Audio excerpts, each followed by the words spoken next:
Salut à tous, j'espère que vous êtes en forme pour pâtisser aujourd'hui. Bienvenue sur ma chaîne. Nous allons réaliser des macarons à la framboise. J'ai voulu tester la méthode à la meringue suisse. Je commence par tamiser le sucre glace et la poudre d'amande 2 à 3 fois pour obtenir une poudre très fine. Cette opération vous permettra d'avoir des macarons bien lisses. Dans le saladier, je verse les blancs d'œufs avec le sucre, je mélange bien. Ensuite, je place le saladier sur une casserole d'eau bouillante sans cesser de remuer le mélange. Si toi aussi tu es nouveau sur ma chaîne et tu veux m'encourager, il te suffit de t'abonner. Je fouette jusqu'à ce que le sucre soit complètement fondu.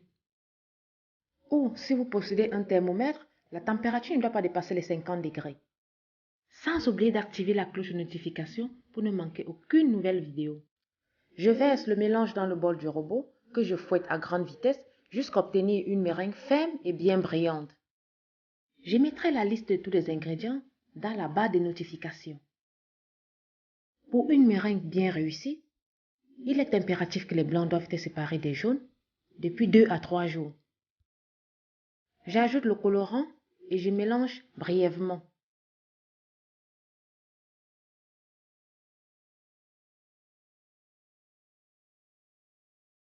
Je verse les poudres dans un plus grand bol et je dépose la meringue sur la poudre.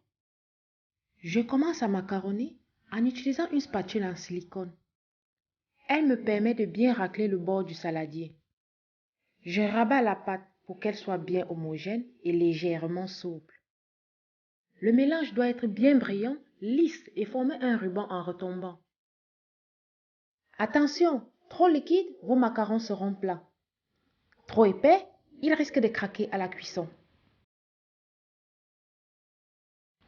Je remplis de pâte une poche à dos munie d'un embout uni et réalise des petits ronds sur une plaque recouverte de papier sulfurisé, en prenant la peine de les espacer suffisamment pour que la chaleur se répande de manière uniforme.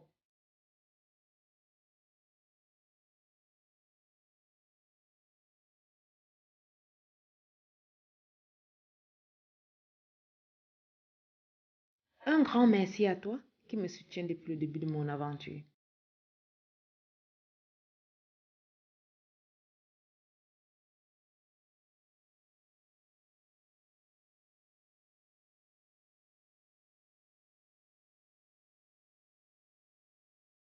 Une fois les macarons bien dressés, je tapote légèrement la plaque sur le plan de travail pour que les macarons prennent une jolie forme.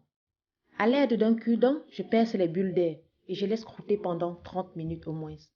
J'enfourne pendant 15 minutes dans un four préchauffé à 150 degrés. À la sortie du four, je dépose délicatement le papier sulfurisé sur une grille pour stopper la cuisson. Pendant que les coques refroidissent, je passe à la préparation de la garniture. Je mets à tremper les feuilles de gélatine dans de l'eau bien froide et je réserve pendant 10 minutes. Dans une casserole, je mets le coulis de framboise, le sucre et la fécule de maïs. Je mélange le tout. Ensuite, je porte le mélange à ébullition et je laisse bouillir pendant 1 minute. Hors du feu, j'ajoute la gélatine bien essorée et je mélange jusqu'à dissolution totale de la gélatine. Je transvase la préparation dans un saladier que je filme au contact et réserve au frais jusqu'à ce qu'elle soit bien prise. Pour rendre le dressage de la crème plus facile sur les macarons, j'utilise une poche à douille. Je garnis la moitié des coques de crème, ensuite assemble les macarons avec les coques restantes. Réservez les macarons au moins 24 heures au réfrigérateur avant la dégustation. Voilà, la recette des macarons à la framboise est maintenant terminée. J'espère que tu as aimé. Si c'est le cas, mets de grands pouces bleus pour m'encourager et je te dis à plus pour de nouvelles vidéos.